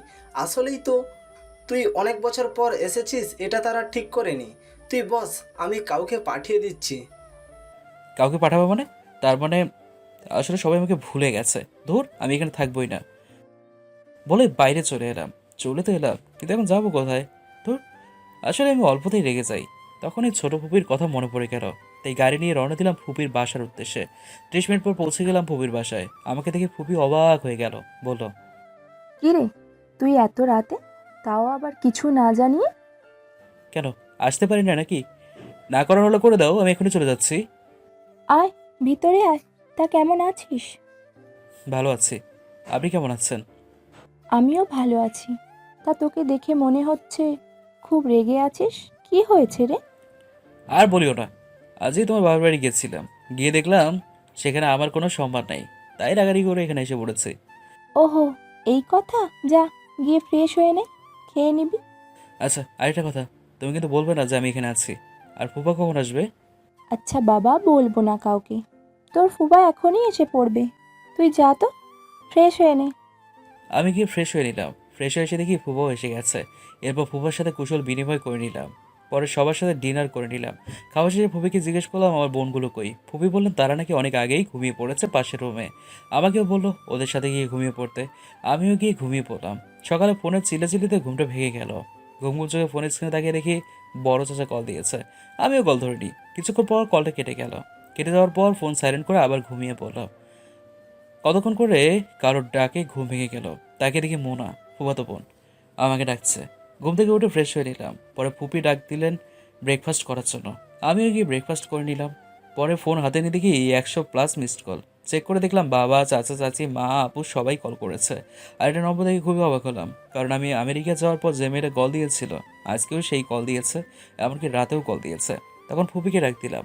ফুপি এসে জিজ্ঞেস করলো কি হয়েছে। আমি বললাম আচ্ছা দেখো তো এই নাম্বারটা চেনো কিনা। নাম্বারটা দেখিয়ে ফুপি বললো এটা নাকি অধরার নাম্বার। তাই তো বলি, সেদিন কল না ধরায় কান্নাই বা কেন করবে একজন অপরিচিত মেয়ে, হ্যাঁ? আর সেদিন রাগ করে আর পরে কল দেয়নি, তা আজকে কি জন্য আবার কল দিল? মনে হয় কালকে রাগ করে চলে এসেছিল আর রাতেও পরে ফিরিনি, তাই মনে হয় কল দিয়েছে। এসব ভাবতে ভাবতে মা কল দিল, রিসিভ করলাম আর মা বলা শুরু করলো। কি বললো আপনাদের বলবো না, পরে আপনারাও জেনে যাবেন। এটা শুধু আমার আর আমার মায়ের মধ্যকার কথা, আমি কোথায় আছি তা বলবো না। আর যদি যেতে হয় বিয়ের 2 দিন আগে যাবো, এর আগে বললেও যাবো না। ভালোই ভালোই বলছি, আয় তাড়াতাড়ি। তোর চাচা সকালে যখন বলেছে যে তুই নাকি রাতে রাগ করে বের হয়েছিলি আর ফিরিসনি, সকালেও নাকি কল ধরিসনি, তখনই আমি আর তোর বাবা ছুটে চলে আসি। কবি বলেছেন যেখানে তোমার সম্মান নেই সেখানে তুমি যেও না, তাই আজকে আমি আর ফিরছি না। তোমরা থাকো ওই মেয়েকে নিয়ে, আমাকে নিয়ে না ভাবলে চলবে। দেখ, মেজাজটা খারাপ বানাস না। এমনিতেই মেয়েটা কাল রাত থেকে কান্না করেই যাচ্ছে, আর তোর চাচা চাচিদেরও বকা দিচ্ছে কেন তাকে নিয়ে তারা এত মাতামাতি করলো, যার ফলে তুই রাগ করে চলে গেলি। তা বলে লাভ হবে না। আর উনি এখন কান্না করতেছেন কেন? সেদিন থাপ্পড় মারার সময় মনে ছিল না? আবার আমার ফ্রেন্ড আর তার বউয়ের সামনে অপমান করার সময় মনে ছিল না? এসে বাবার কবে হলো? আর যা হয়েছে ফুলে যা, বাবা ফিরে আয় তুই। বলেছি না আমি গেলেও কিছুদিন পর যাবো। আর তুমি আমার মা হয়ে আমার বিরুদ্ধে কথা বলতেছো? ঠিক আছে, আমি ফিরবো আজকেই। এবার খুশি তো? বলেই কলটা কেটে দিলাম। এবার ফুপিকে ডাক দিলাম। ফুপি, হে ফুপি। ফুপি তাড়াতাড়ি করে এলো, জিজ্ঞেস করলো কি হয়েছে, এইভাবে কান্না করতেছিস কেন? আমাকে কেউ ভালোবাসে না ফুপি। কেন, আবার কি হলো? এখন মাও আমাকে কল দিয়ে বকা দিল। এটা কিন্তু ঠিক হয়নি, আমি ভাবিকে বলবো তোকে যেন আর বকা না দেয়। আর শোন, আমি রান্না করতেছি আজকে তোর সব পছন্দের খাবার, যা গিয়ে গোসল সেরে আয়। কয়টা বাজে যে এখনই গোসল দিব? 12:30 বাজে, যা গোসল করাই, কিছুক্ষণ পর তোর ফুপাও চলে আসবে। আজকে এত তাড়াতাড়ি ফুপা চলে আসবে যে? আসলে সকালে ভাবি কল দিয়ে বলে যে আজকে যেতে, সবাই নাকি আজকেই আসবে। ও তাহলে এই ব্যাপার। যা তাড়াতাড়ি গিয়ে গোসল সেরে নে। এরপর সবাই একসাথে খেয়ে রওনা দেব। তারপর আমি গিয়ে গোসল সেরে নিলাম, পরে নামাজ আদায় করলাম। ফুপা আসার পরে সবাই একসাথে দুপুরের খাবার খেলাম, খেয়ে কিছুক্ষণ রেস্ট নিলাম। এরই মধ্যে সবাই রেডি হয়ে নিল, পরে সবাই মিলে রওনা দিলাম। 1 ঘন্টা পর বাসায় পৌঁছালাম। আসলে ভাই কি বলবো, রাস্তায় যে পরিমাণ জ্যাম, তার উপরে আবার রং সাইড দিয়ে লোকেরা গাড়ি ঢুকিয়ে দেয়, যার ফলে জ্যামের সৃষ্টি হয়। আর ট্রাফিক পুলিশও নিজেদের কাজ ঠিকমতো করে না, শুধু দেখে কিভাবে টাকা খাওয়া যায়। আর এই জ্যামের কারণে 30 মিনিটের জায়গায় 1 ঘন্টা লাগলো। বাসায় এসে দেখি সবাই মিলে ডাইনিং রুমে বসে গোল মিটিং করছে। ভেতরে ঢুকে তাদের কাছে গেলাম, তাদের রিয়াকশন দেখে মনে হতেছে এখানে কেউ নেই। তখন বললাম, ধুর, কেউ কি কথা বলবা না নাকি? সবাই চুপ, কেউ কিচ্ছু বললো না। ধুর, এভাবে কল করে ডেকে এনে এখন কিচ্ছু বলছে না।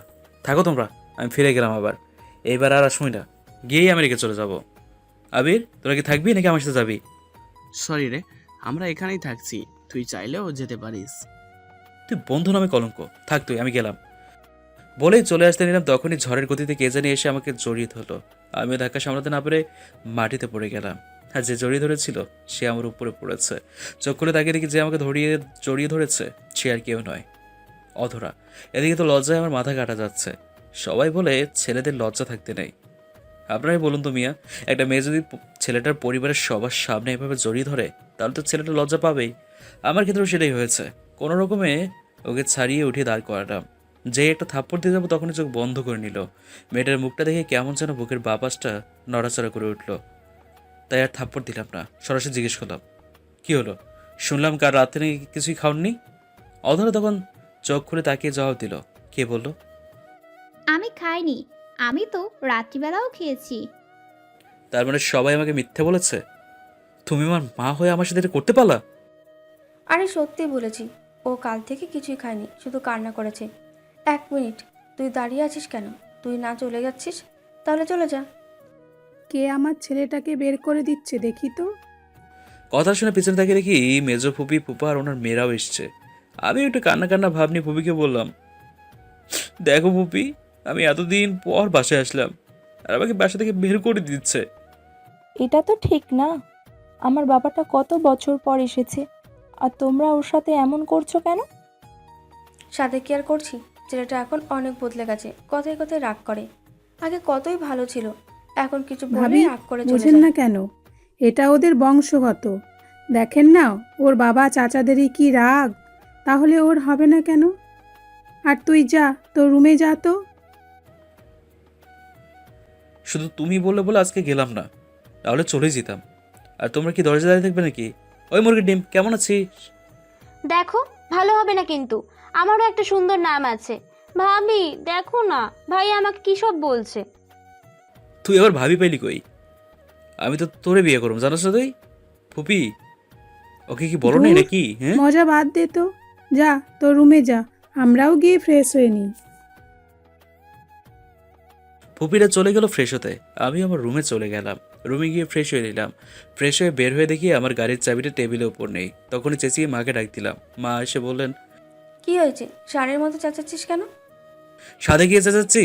আমার রুমে কে এসেছিল আর আমার গাড়ির চাবি কই? যে তোর রুম এসেছিল সেই গাড়ির চাবি নিয়ে গেছে। সেটাই জানতে চাইছি, কে আমার রুমে এসেছিল? সেটা আমি কি করে বলবো? আমি কি তোর রুমের সিকিউরিটির গার্ড নাকি? বলেই মা হর্ন নিয়ে চলিয়ে গেল। তখন আকিবকে ডাক দিলাম। বেচারা আমার ডাক শুনে দৌড়ে এলো, এসে বলল, ভাইয়া আমায় ডাকছিলে কেন? তুই কি আমার গাড়ির চাবি নিয়েছিস নাকি? আমি তোমার গাড়ির চাবি নিয়ে কী করব? আর আমি তো গাড়িও চালাতে পারি না। তবে কিছুক্ষণ আগে দেখলাম ভাবি তোমায় গাড়ি নিয়ে কোথায় যেন গিয়েছে। বলিস কি, ওনার এত বড় সাহস আমার গাড়ি নিয়ে গেছে? আর তুই কি সবাইকে সবার গিফট বুঝিয়ে দিয়েছিস নাকি? না ভাইয়া, আজকে নাকি বড় ফুপি আর সেজ ফুপি আসবে রাতে, আর তারা আসলে সবাইকে একসাথে দিয়ে দিবে। আচ্ছা, এখন কয়টা বাজে রে? কেন ভাইয়া, ঘড়ি দেখো নি? এখন তো রাত 8টা বাজে। এই রাতের বেলা উনি আমার গাড়ি নিয়ে বের হলেন, আল্লাহই জানে আমার গাড়ির কি হবে। আমি আর আকিব কথা বলছিলাম, তখনই ছোট চাচা এসে বললেন, শুন, রাতে কিন্তু বের হোস না। কেন চাচা? আর বলিস না, এলাকার পোলাপান সব নষ্ট হয়ে গেছে। যাকে পায় তার কাছ থেকেই সব রেখে দেয়। আর মেয়েদের তো বের হওয়া আরও বেশি বিপজ্জনক। এসব কি বলতেছো তুমি? হ্যাঁ রে, কিন্তু তুই এত ভয় পাচ্ছিস কেন? আচ্ছা, অধরা কি ফিরেছে নাকি? অধরা আবার কোথায় বের হলো? আকিব বললো উনি নাকি কিছুক্ষণ আগে আমার গাড়ি নিয়ে বের হয়েছেন। মা, মা, আবার ষাঁড়ের মতো চেঁচাচ্ছিস কেন? অধরা নাকি বের হয়েছে। তোমরা কি জানো না এলাকার পরিস্থিতি যে খারাপ?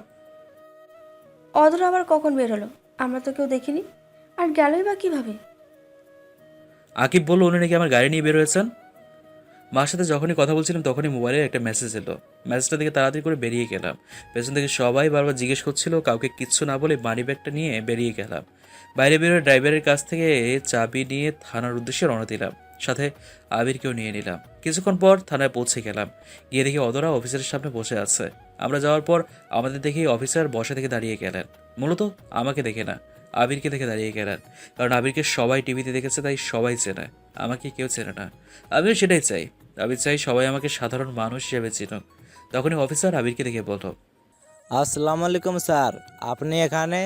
তাও আবার আমার থানায়? কোনো প্রবলেম হয়েছে নাকি? আর স্যার দাঁড়িয়ে আছেন কেন? বসেন প্লিজ। এই স্যারের জন্য চা নিয়ে আসো। একটা হাবিলদারকে বলল, ওয়ালাইকুম আসসালাম। আসলে আপনি আমার বন্ধুর ওয়াইফকে ধরে নিয়ে এসেছেন, তাই আমাকে আসতে হয়েছে। আর এখন চা খাওয়ার জন্য আসিনি, অন্য আরেকদিন আসবো চা খাওয়ার জন্য। এখন যদি ওনাকে ছেড়ে দেন তাহলে ভালো হয়। আসলে স্যার এটা একটা অ্যাক্সিডেন্ট কেস, আর উনি যার গাড়িতে ধাক্কা দিয়েছেন সে এই এলাকার এমপির মেয়ে, তাই স্যার ছাড়া যাবে না। আর ওনাকে নিয়ে আসার পরেই উনি আপনার বন্ধুদের পরিবারের কথা বলেছে, তাই তো আপনার বন্ধুকে আমি টেক্সট করে আসতে বলি। কিন্তু যিনি কেস করেছে তিনি যদি না তুলে নেন তাহলে আমার কিছুই করার নেই। আচ্ছা, ওনাকে আপনি কল করে আসতে বলুন, আমরা ওনার সাথে কথা বলে অনুরোধ করব কেসটা তুলে নিতে। আবির আর অফিসার কথা বলছিল, তখনই থানার টেলিফোনে একটা কল এলো। জি স্যার বলে অফিসার কল কেটে দিলেন। তখন অফিসার আমাদের বললেন, স্যার আপনারা ওনাকে নিয়ে যেতে পারেন। তখন আমরা অধরাকে নিয়ে বের হয়ে এলাম। বের হয়ে আবিরকে বললাম একটা গাড়ি নিয়ে যেতে। আবির গাড়ি নিয়ে চলে গেল। তখন অধরা আমাকে বলল। I am sorry. তখন আমরা অধরাকে নিয়ে বের হয়ে এলাম। বের হয়ে আবিরকে বললাম একটা গাড়ি নিয়ে যেতে। আবির গাড়ি নিয়ে চলে গেল। তখন অধরা আমাকে বলল। শোনার সাথে সাথে একটা চর বসিয়ে দিলাম। মনে হয় বেশি জোরেই গেল, গালে লেগেছে চরটা, ঠোঁট কেটে গেছে, সাথে কান্নাও করছে গালে হাত দিয়ে দাঁড়িয়ে দাঁড়িয়ে। তা দেখে আমি বললাম, চুপ, একদম কান্না করবেন না। কার কাছে জিজ্ঞাসা করে এই রাতের বেলা বের হয়েছেন? তাও চুপি সারে আমার গাড়ির চাবি নিয়ে বের হয়েছেন। আমাকে বলা যেত না নাকি? নাকি আমি মানা করতাম? তবুও কান্না করছে, কোনো কথা বলছে না। তখন আরেকটা ধমক দিয়ে বললাম, কান্না বন্ধ করে গাড়িতে উঠতে বসতে। লক্ষ্মীমের মতো চুপচাপ গিয়ে গাড়িতে বসে পড়লো। তখন অধরা বললো যে গাড়ির চাবি নাকি অফিসারের কাছে। এরপর আমি গিয়ে চাবি নিয়ে এসে গাড়ি স্টার্ট করি। পরে বাসার উদ্দেশ্যে রওনা দিই। কিছুক্ষণ পর বাসায় পৌঁছে গেলাম। সারা রাস্তা অধরা আর একটা কথাও বলেনি। বাসায় এসে ওনাকে নামিয়ে দিয়ে গাড়ি গ্যারেজ রেখে বাসার ভিতর প্রবেশ করলাম। ঢুকে দেখি সবাই ডাইনিং রুমে বসে আছে। আমি সিঁড়ি বেয়ে আমার রুমে চলে গেলাম। কেউ কিছু জিজ্ঞেস করেনি, কারণ রাগের জন্য আমার চেহারা পুরো লাল হয়েছিল। আর বাড়ির সবাই জানে যে আমার রাগ উঠলে আমি কাউকে মানি না, তাই কেউ কিছু জিজ্ঞেস করেনি। রুমে এসে শাওয়ার নিলাম মাথাটা ঠান্ডা করার জন্য। প্রায় 1 ঘন্টা শাওয়ার নেওয়ার পর বের হলাম। বের হয়ে 3/4 প্যান্ট আর শার্ট পরে নিলাম। পরে নিচে গেলাম ডিনার করার জন্য। ডিনার করে রুমে গিয়ে শুয়ে পড়লাম। ক্লান্ত থাকা শুয়ে পড়ার সাথে সাথে ঘুমের দেশে তলিয়ে গেলাম। সকালে বুকের উপর ভারী বস্তুর ওজন অনুভব করি, সাথে শার্টও ভেজা ভেজা লাগছে। তড়িঘড়ি করে ঘুম থেকে উঠে যাই, কারণ যদি কোনো ভূত হয় তাহলে তো আমি শেষ। ঘুম থেকে উঠে দেখি অধরা আমার বুকের উপর ঘুমিয়ে আছে, আর দেখে মনে হচ্ছে কান্না করতে করতেই ঘুমিয়ে গেছে। আমি অধরার মাথাটা আমার বুক থেকে নামিয়ে বালিশে রেখে ফ্রেশ হতে চলে গেলাম। ফ্রেশ হয়ে শার্ট বদলে নিলাম। শার্ট দেখে মনে হচ্ছে চোখে যাওয়া পানি ছিল সবটাই আমার শার্টের উপর ফেলেছে। নিচে গেলাম নাস্তা করতে। সবাই আমার দিকে শুধু তাকিয়ে হাসছে, তাই আমি জিজ্ঞেস করলাম, তোমরা এভাবে হাসছো কেন? এমনি। তা তুই তো দেখছি বিয়ের আগেই বউয়ের সাথে থাকা শুরু করে দিয়েছিস। আর কত কি যে দেখতে হবে। 1 মিনিট, তোমরা জানলে কেমন করে? আর আমিও তো বলিনি যে অধরা রাতে আমার সাথে ঘুমিয়েছে। আসলে ভাই হয়েছে কি, কালকে তুই নাকি ভাবিকে অনেক বকাঝকা করেছিস, আবার ভাবির উপর নাকি রেগেও ছিলি। তাই খালামণিরা মিলে ভাবিকে তোর রুমে পাঠিয়েছিল তোর রাগ ভাঙাতে। কিন্তু সেখানে গিয়ে ভাবিও ঘুমিয়ে গেল, তাই খালামণিও এটা জিজ্ঞেস করলো। ও, এই ব্যাপার? কিন্তু ফুপি, তুমি তো জানোই না। কি জানি না। ওই ডিম, তুই ভিতরে যত, আর গিয়ে দেখ বড় ফুপি আর সেজো ফুপি এখন আসছে না কেন। তুই ওর কথা বাদ দে তো, বল কি হয়েছে। এদিকে আসো, কানে মুখে বলছি। তখন ফুপিকে ড্রপ দিয়ে বললাম, কাল রাতেই বাসর হয়ে গেছে, এখন আর ওনাকে বিয়ে বিয়ে করে কি করব? ছি ছি, তোর এসব করতে লজ্জা করলো না? তাও বিয়ের আগে। আমার রুমে পাঠানোর সময় এটা মনে ছিল না? হ্যাঁ, আর তেমন কিছু হয়নি। আমি ঘুম থেকে উঠে দেখি উনি আমার বুকের উপর শুয়ে আছে, তাই আমিও তোমাদের একটু বানিয়ে বানিয়ে বললাম। কি বললি? কোথায় শুয়েছিল? এই রে, কি বলতে কি বলে ফেললাম। কি হলো বলিস না কেন? কই কি বললাম? মা, ও মা, খাবার দিবা নাকি?